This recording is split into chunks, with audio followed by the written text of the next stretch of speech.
यहाँ पे उस अधिकारी, उस भ्रष्ट अधिकारी के ऊपर सीधे सीधे केस होना चाहिए और हम लोग करेंगे, पक्का करेंगे, जिसने कि इनकम्प्लीट प्रोजेक्ट में ओसीसीसी दे दिया।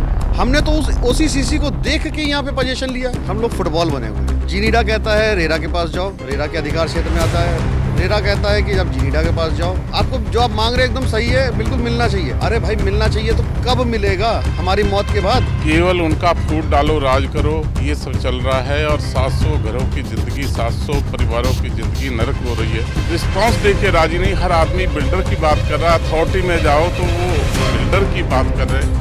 हमारी कोई सुन के ही राजी नहीं है। बिल्डर करोड़ों रुपया उगा के जा चुका है। यहाँ के मैट के हाल है, जब बहुत रिक्वेस्ट की, बहुत चीजें की, तब जाके ये play area, kids play area है। बच्चे, इंसान के बच्चे और कुत्तों के बच्चे साथ में खेल रहे हैं। इससे अच्छा आपको विजुअल कहाँ होगा? जीनीडा के अधिकारी सोए हुए हैं, वो उसको नोटिस भेज रहे हैं, लेकिन वो नोटिस को सुनता नहीं है। सो हम लोग ने 30 लाख रुपए इन्वेस्ट किए। Now the money is going on water only. ऐसे लगता है जो पानी में हमने 30 लाख रुपए डाल दिए। ये सिचुएशन हम हैं यहाँ पर, जिंदा हैं, कब मरेंगे तो किसको फर्क नहीं पड़ता है यहाँ पर। ना गवर्नमेंट को फर्क पड़ता है, ना बिल्डर को फर्क पड़ता है। पैसा अपना अपना जेब में ले चुके हैं। क्योंकि नेचुरल है कि गाड़ियाँ ऊपर आ गई सारी, तो रास्ता ब्लॉक हो गया और एक ही बार में एक गाड़ी जा सकती है, दूसरी गाड़ी के लिए स्पेस नहीं बचती। नमस्कार, मेरा नाम अफी हिंदुस्तानी है और आप नाउ नोएडा देख रहे हैं। फोन मिलाओ और घंटी बजाओ। आपकी सोसाइटी, आपकी सेक्टर, आपका गली, आपका मोहल्ला, आपकी दुकान, आपके मकान, जहां पर है, अगर आपको शिकायत है, अगर आपको परेशानी है, अगर आपको शिकवा है या फिर प्राधिकरण के अधिकारी नहीं सुन रहे, आपके घर के सामने गड्ढे हैं, आपकी सोसाइटी में कूड़ा है, आपकी सोसाइटी में सुनने वाला कोई नहीं है, मेंटेनेंस आपको परेशान कर रहा है या कोई भी परेशानी, तो उठाइए अपना फोन, लगाइए फोन, घंटी बजाइए। नाउ नोएडा दिखाएगा आपकी कवरेज। और ऐसी ही कवरेज का आज दूसरा एपिसोड में लेके आया हूं देविका गोल्ड होम्स के पास में से। ये सोसाइटी के आज मैं बेसमेंट में खड़ा हूं और मेरे साथ में जो आज जुड़ने वाले हैं वो लगातार इन मुद्दों को उठाते रहे। लेकिन आप पहले थोड़ा ये तस्वीर देखिएगा और तस्वीर देख के समझने की कोशिश कीजिएगा कि आखिर यहां पर चल क्या रहा है। अब मैं इनवाइट करूंगा उनको जो इस सोसाइटी में रहते हैं और लगातार मुद्दे उठाते रहते। सर आइएगा प्लीज। सर आपका नाम बताइएगा पहले आप। मेरा नाम अनुराग खरे है और मैं इस सोसाइटी का एओए का प्रेसिडेंट हूँ। ये जो आप देख रहे हैं ये हमारे यहाँ का एसटीपी है, जो कागज़ों में दिखता है, जो पता चलता है कि वो 150 mld का एसटीपी है। और यहाँ पे खड़े होकर आपको एहसास हो रहा होगा, कैमरे पे जरूर ना पता चले लेकिन स्मेल का एहसास हो रहा होगा और कैमरे में विजुअल्स में गंदगी तो दिख ही रही है। नहीं सर, कुछ आप इससे पहले कहें, इससे पहले मैं एक सवाल कर देता हूँ। थोड़ा आप इधर विजुअल दिखाइए।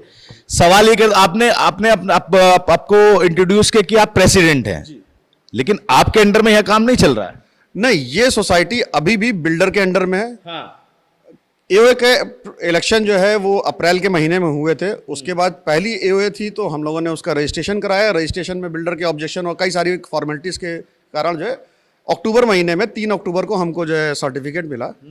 उसके बाद से लगातार हम बिल्डर को, जीनीडा को जो तरीका है उसके हिसाब से उनको इन्फॉर्म करते रहे कि भाई आप हमको हैंडओवर कीजिए। मच्छर भी बहुत है सर। जी, आपके चेहरे पे थोड़ा बेटा आगे आ जाइए आप। कि आप जो है हमको नियमानुसार जो है हैंडओवर कीजिए। जो यूपी अपार्टमेंट एक्ट कहता है कि जिस दिन रजिस्ट्रेशन हो जाता है उस रजिस्ट्रेशन के साथ ही जो है डीम्ड हैंडओवर मान लिया जाता है।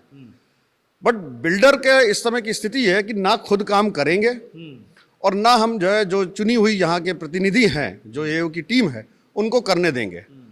हैंडओवर के लिए ग्रेटर नोएडा अथॉरिटी उनको लिख चुकी है कि आप जो है सिस्टम से चलिए और हैंडओवर कीजिए। वो नहीं कर रहे हैं। कोई सुनना नहीं है किसी मुद्दे पे, किसी रेजिडेंट के। हमारे तो छोड़िए, चलिए हमारे से हो सकता है कि उनको कुछ प्रॉब्लम हो कि हाँ भाई ये बंदा जो है हमको तंग करेगा या ये प्रेसिडेंट बन गया है। जो आम निवासी है वो भी अगर कोई चिट्ठी लिख दे किसी मुद्दे पे तो कुछ नहीं। बिल्डर की तरफ से वन साइडेड कम्युनिकेशन आता है सिर्फ बिल का, उसके अलावा कुछ नहीं आता। सोसाइटी के बेसमेंट की आपको हालत दिख सकती है। एक मिनट सर, देखिए पहले अनुराग जी जो बता रहे हैं, ऊपर और भी लोग खड़े हुए हैं बातचीत करने के लिए, तो हम कोशिश करेंगे कि पहले जो है आपको इस बेसमेंट का हाल आपको पूरा दिखा दो, उसके बाद में ऊपर जाके अनुराग जी के और बाकी लोगों के साथ में बातचीत करेंगे। और ये बेसमेंट का हाल मैं आपको आज भी नहीं बताऊंगा, आज अनुराग जी आपको बताएंगे। मेरा कैमरा और मैं इनके साथ चलता रहूंगा और ये हाल बताते रहेंगे। प्रिंस आप आगे आ जाइए, हम आपके पीछे पीछे चल रहे हैं।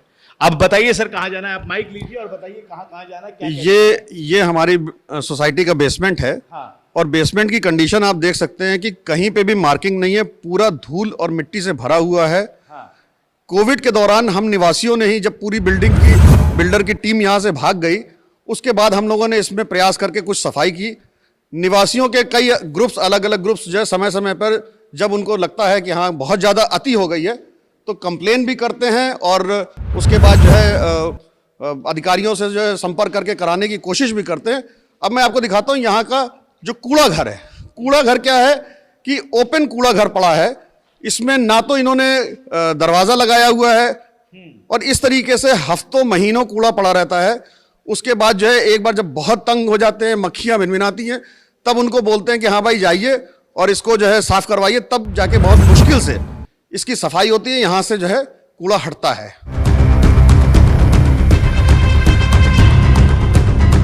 आप ये समझने की कोशिश कीजिएगा, जो इस सोसाइटी के अंदर से जो एक तरह से आप शाफ्ट बनाते हैं जहां से कूड़ा नीचे आता है, उन शाफ्टों का हाल ऐसा है कि वहां पर ना तो कोई दरवाजा है, ना ही कोई ऐसी एक तरह से सुरक्षा दी गई है कि अगर यहां पर कोई आए तो वो उससे बच के जा सके। बुरा हाल यहां पर है, कई दिन तक यहां से कूड़ा जो है नहीं उठाया जा रहा है। इसमें एक कोई निवासी तो नहीं जाना चाहता है ना, निवासी उसके करीब जाता है। हाँ, जो सफाई कर्मचारी है उनके लिए दिक्कत है, प्लस सबसे बड़ी चीज है कि कुत्ते पार्किंग में भी तो आएंगे ना लोग भैया, पार्किंग में आते हैं, उनको बहुत नाक बंद करके मुंह पे कपड़ा मार के फिर किसी तरीके से यहां से अपनी गाड़ी निकालनी पड़ती है। ये देखिए, ये बिल्डिंग के जो सरिये हैं ये तक गलने की कगार पे आ गए हैं और इसके ऊपर कहीं कोई ध्यान नहीं। आप मकड़ियों के जाले और इसकी स्थिति देख के जान सकते हैं कि क्या हाल है सोसाइटी का।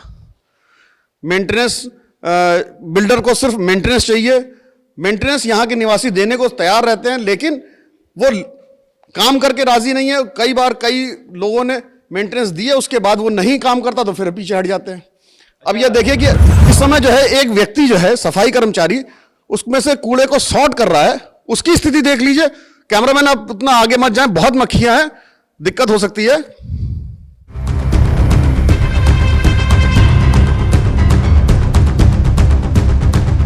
क्या नाम है आपका बेटा, नाम क्या है आपका? अबू कलाम। अबू कलाम, यहाँ से रोज सफाई करते हो? मतलब कितने दिन में आते हो सफाई करने? रोज। ज्यादा बुरा हाल है यहाँ पे? हाँ। है? परेशानी होती है कुछ? परेशानी क्या, मक्खी है। मक्खी और क्या दिक्कत है? बदबू वगैरह बहुत है यहाँ पे यार। बदबू तो है। तो यहाँ से कूड़ा ले जाके कहाँ डालते हो फिर आप? ये हमारे जुग्गी है, जुग्गी में लेके जाना पड़ता है। जुग्गी में लेके जाते? तो आपको किसने लगाया यहाँ पे? है तो मेरा भाई है। अच्छा अनुराग जी, एक बात बताइए, जैसे यहाँ से कूड़ा उठा के जुग्गी में ले जा रहे हैं, सोसाइटी का तो नियम कुछ और है? नहीं, देखिए जो तरीका है कि जो सिस्टम गवर्नमेंट कहती है कि कूड़ा जो भी है वो यहाँ पे सॉर्ट होना चाहिए सोसाइटी के अंदर और उसकी खाद बननी चाहिए, और जो उसके अलावा जो उसमें खाद नहीं बन सकती है उसको जो है जो गवर्नमेंट के अप्रूव डंपिंग यार्ड है वहां पे जाना चाहिए। मैं वही कह रहा हूँ आपसे कि ये अगर भाई साहब कूड़ा उठा के यहाँ से ले जा रहे हैं तो ये तो अलग ही खेल हो रहा है यहाँ पे। ये हमारी सोसाइटी का नहीं, लगभग हर सोसाइटी का यही हाल है और इसमें गवर्नमेंट कुछ भी इस तरीके का मेजर्स नहीं ले रही है कि वो आए और इस बात को देखे कि कहाँ पे किस तरीके के हालात हैं।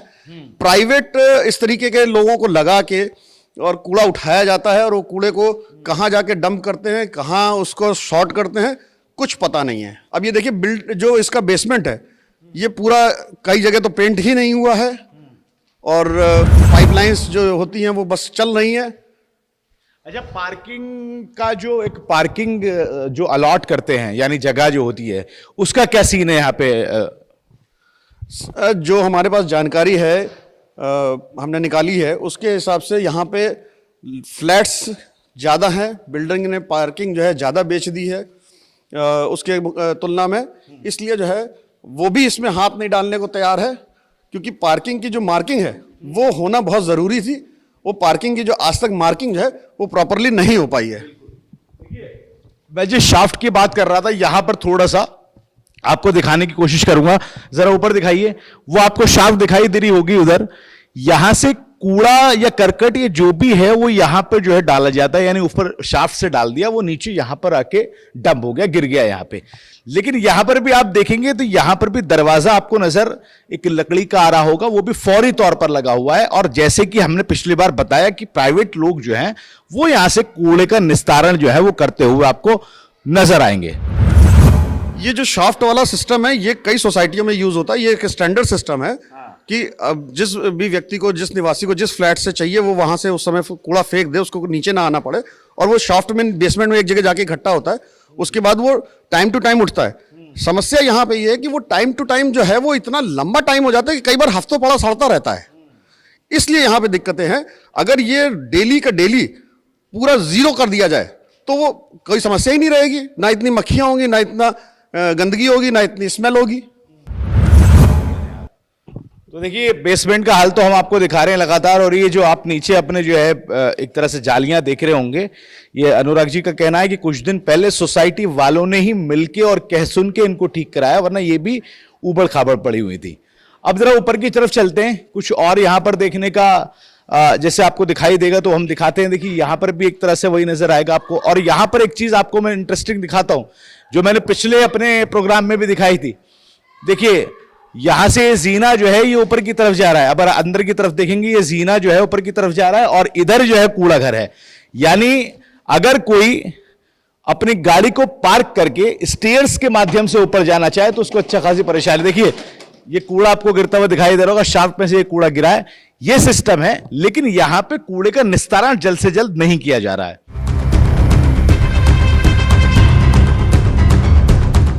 यहाँ पे जो तरीका होता है वो अलग अलग टावर्स के नीचे जो है बेसमेंट में कूड़ा गिरता है, वो उसको शटल, गार्बेज शटल कहते हैं। उसके बाद उसको सोसाइटी के अंदर ही जो है शॉर्ट करके उसका जो है खाद बनानी होती है। वो बनाने के लिए बिल्डर ने एक कमरा तो बना दिया है, ये है वो कमरा, लेकिन ये कमरा बंद पड़ा है, इसके अंदर की मशीनरी काम नहीं करती। इसमें मशीनरी मुझे नहीं लगता कि कोई है, क्योंकि कूड़े का वो मामला है तो इसलिए कोई अंदर जाता नहीं है। ये बंद पड़ा है, इसके अंदर न जाने कब से लोग गए नहीं, आप इसकी स्थिति देख सकते हैं। इसका मतलब कि यहाँ पे कोई खाद नहीं बन रही है, सारा का सारा कूड़ा सीधे सीधे बाहर फेंका जा रहा है। चलिए प्रिंस आइएगा इधर। तो अब आपको ऊपर की तरफ लेके चलता हूं, क्योंकि बेसमेंट का हाल तो मैंने आपको दिखा दिया। ये ऊपर की तरफ जो है रास्ता जा रहा है, यहां से गाड़ियां जो है अंदर आती हैं पार्किंग के लिए। कुछ लोग ऊपर खड़े हुए हैं और उनसे बातचीत करने की कोशिश करता हूं कि आखिर मामला क्या है। यहां पर कुछ शिकायतों का पुलिंदा तो बहुत सारा है, तो ऊपर चल के अब आपको दिखाने की कोशिश करते हैं। फोन लगाओ घंटी बजाओ के दूसरे एपिसोड में देविका गोल्ड की आज हम स्थिति आपको दिखा रहे हैं। मेरे साथ में कुछ और लोग हैं, क्योंकि हम बेसमेंट का हाल आपको दिखा चुके हैं। अब कुछ लोगों से बातचीत करके और समझने की कोशिश करते हैं कि आखिर यहां पर माजरा है क्या। मैम क्या नाम है आपका? ऋतु आर्या। आप यहाँ पे क्या है ऋतु जी, ये बताइए। मैं यहाँ पर ऑनर हूँ, यहाँ पर मेरा अपना फ्लैट है, ठीक है, तो उसी में हम रहते हैं। और देविका की प्रॉब्लम से, हाँ बोलते रहिए please। हाँ, प्रॉब्लम से हम परेशान हो रहे हैं। क्या क्या प्रॉब्लम्स है ये बताइए। क्या, क्योंकि हम नीचे अभी बेसमेंट का जो हाल देख के आए वो हमने सब कैद कर लिया है कैमरे में, उसके अलावा दिक्कतें क्या हैं ये बताइए। ये है कि पार्किंग का प्रॉब्लम तो बहुत बड़ा है कि सारी गाड़ियां अब है ना नीचे बेसमेंट की बजाय ऊपर आ गई हैं, तो जो टावर के अंदर घुसने का रास्ता है ना, अंदर जाने का, तो वो सारा बंद हो जाता है, क्योंकि नेचुरल है कि गाड़ियां ऊपर आ गई सारी, तो रास्ता ब्लॉक हो गया। और एक ही बार में एक गाड़ी जा सकती है, दूसरी गाड़ी के लिए स्पेस नहीं बचता। बिल्डर आखिर कब्जा क्यों नहीं हटा रहा है यहाँ से? जो मतलब मेंटेनेंस है वो भी बिल्डर का है, यहाँ पे बाकी तमाम चीजें आपका कुछ अब भी है ना उसमें क्या क्या है? आप मेंबर हूँ, सदस्य। तो आपके पास ऑथोरिटी नहीं है कुछ काम करने की, ऐसा क्यों है? क्योंकि भाई बिल्डर को फायदा हो रहा है, तभी वो मेंटेनेंस छोड़ नहीं रहा। और वैसे भी यहाँ पर बिल्डर ने अभी काम कुछ भी नहीं कराया, हैंडओवर भी प्रॉपर तरीके से नहीं दिया है। बिल्डर का कहना क्या है? मतलब जब आपने चुन लिया, एओ चुन लिया, आप उसके सदस्य बन गई, तो फिर दिक्कत क्या है उनको क्या दिक्कत है ये तो वही जाने। पर ये है कि मोटे तौर पे कहूँ तो शायद फाइनेंशियली उनको ज़्यादा बेनिफिट है कि सारा मेंटेनेंस वो लेते हैं, लेकिन सुविधाएं नहीं देते, तो सीधा सीधा पैसा वो अपने पास ही रख रहे हैं। उस पैसे का जो हम लोग अपने मेंटेनेंस के लिए देते हैं उसका यूज़ नहीं कर रहे। जैसे कि हमें जो चाहिए, अब गार्ड है वो नहीं है, पानी की प्रॉपर है, कभी भी है ना बंद हो जाता है, या फिर ओवरफ्लो रहता है। कहने को तो वो ऊपर लगाया था टैंक में, लेकिन उसको रोकने के लिए कुछ नहीं है, पानी वेस्ट होता है। तो जी, हाँ, और बिजली का भी यही है कि हमारे पास अभी तक जो गवर्नमेंट की तरफ से एनसीपीएल का कनेक्शन है वो नहीं मिला है। ठीक है, कुछ और लोगों से बातचीत कर लेते हैं। आपका क्या नाम है भैया? मेरा नाम शिवानंद पाड़ी है। मैं इसमें सोसाइटी में शिफ्ट किया था दिसंबर 2019 में। तो अभी से तब से करीब 4-5 साल हो गया है हम लोग यहाँ पर हैं। तो सारे डिस्कशन आपने देख चुके हैं ऑलरेडी। आपका कैमरा देख चुका है क्या क्या दिक्कत है, क्या क्या दिक्कत नहीं है। मेंटेनेंस दिक्कत है, कार पार्किंग नहीं है, रजिस्ट्रेशन का इशू है, एंट्रेंस का आप सिचुएशन देख चुके हैं, हमको मिल नहीं रहा है। तो लॉट ऑफ फाइट करते हैं, वो भी फाइट कर रहा है, इंडिविजुअल हम लोग फाइट कर रहे हैं। तो 5 साल से फाइट कर रहे हैं, कोई सोल्यूशन नहीं है। सो हम लोगों ने 30 लाख रुपए इन्वेस्ट किए। Now the money is going on water only. ऐसे लगता है तो पानी में हमने 30 लाख रुपए डाल दिए। इस सिचुएशन में हम हैं यहाँ पर, जिंदा हैं, कब मरेंगे तो कोई किसको फर्क नहीं पड़ता है यहाँ पर। ना गवर्नमेंट को फर्क पड़ता है, ना बिल्डर को फर्क पड़ता है। पैसा अपना अपना जेब में ले चुके। तो इस सिचुएशन में हम लोग हैं, अब जिंदा हैं अभी तक। बस अब तो मीडिया को हम रिक्वेस्ट कर रहे हैं, मिनिस्टर को रिक्वेस्ट कर रहे हैं, अथॉरिटी की रिक्वेस्ट कर रहे हैं, बिल्डर को रिक्वेस्ट कर रहे हैं, हर तरफ से हम रिक्वेस्ट कर रहे हैं, कोई सोल्यूशन नहीं आ रहा। तो यही प्रॉब्लम है। इससे पहले भी कई बार हो चुकी है ना कंप्लेंट? हाँ, 5 साल से हम कंप्लेन कर रहे हैं। आज नहीं, 2019 से हमने अलग अलग लेवल में, अलग अलग कंपनी में, अलग अलग अथॉरिटी में हम कंप्लेन कर रहे हैं, but there is no solution at all.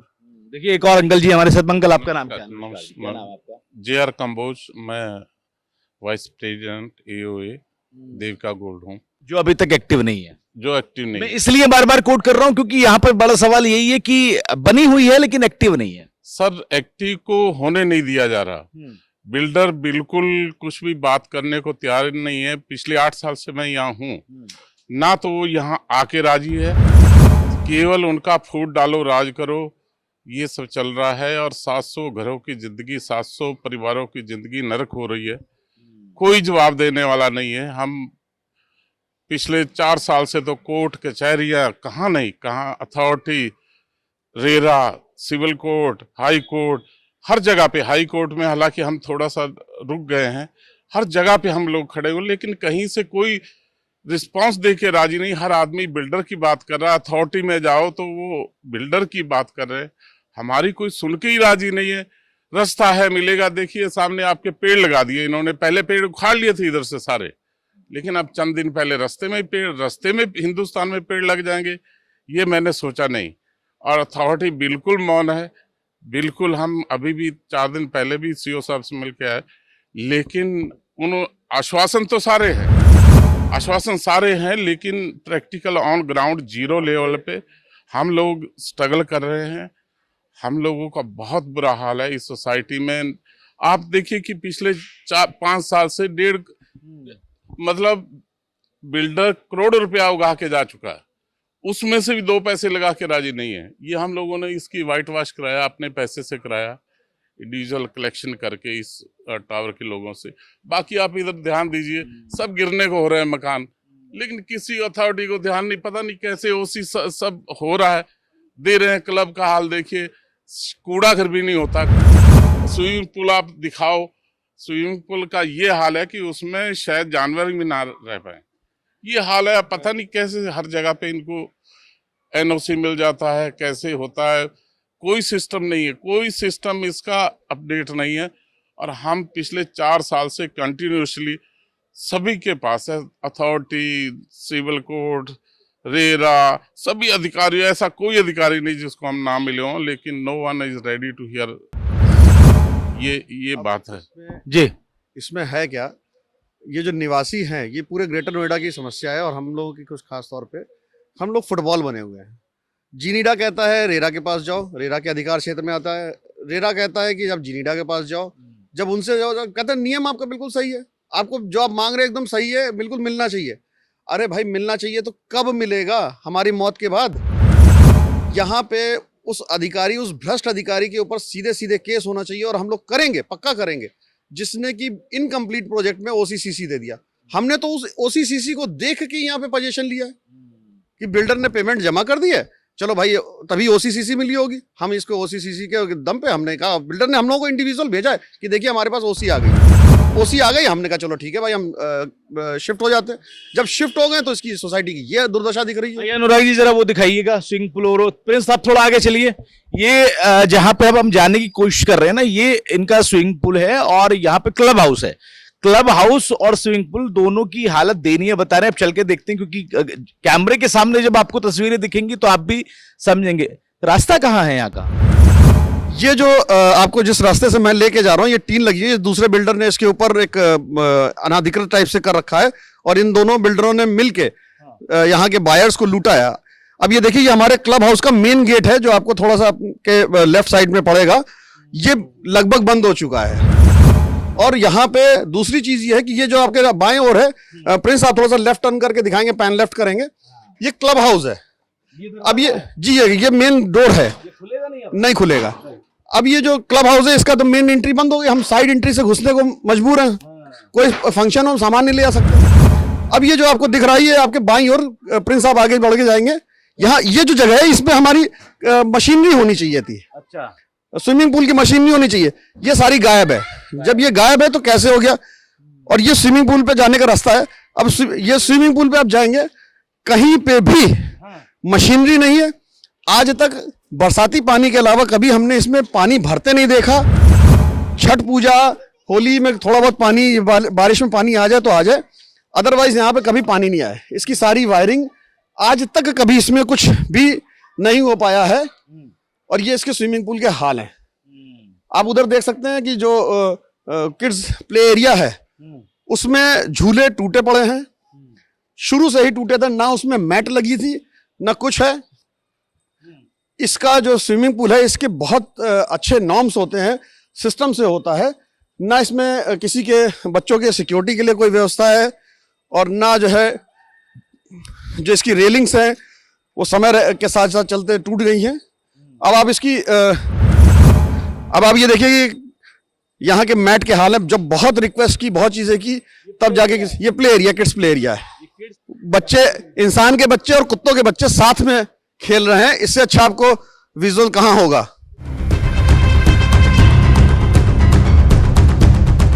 कुत्तों का आतंक जैसे हर सोसाइटी में वैसे यहाँ पे भी है। और ये आप यहाँ की टूटी रेलिंग्स और बाकी की स्थितियां देख सकते हैं। सामने की आप बिल्डिंग की हाल देखेंगे तो देखिए प्लास्टर गिरा जा रहा है। ये पूरे ग्राउंड फ्लोर के यही हाल है। ये एक डीडीए कॉलोनी के मोहल्ले से भी गुजरा हो रहा है, ये सोसाइटी का हाल हमने आपको दिखा दिया, ये पूरा स्विमिंग पूल और क्लब हाउस, ये पूरी सोसाइटी। अब आखिरी सवाल मैं आपसे पूछना चाहता हूं कि आखिर इसका सॉल्यूशन क्या है, जिम्मेदार कौन है? दो चीजें मैंने पूछी हैं। देखिए, चूंकि यहाँ के निवासियों ने एओ को इलेक्ट कर लिया है, अपने बीच के ही कुछ रेजिडेंट्स को उन्होंने एओ की टीम में इलेक्ट कर लिया है। उस टीम ने अपनी जिम्मेदारी समझते हुए एओ का पंजीकरण करा लिया।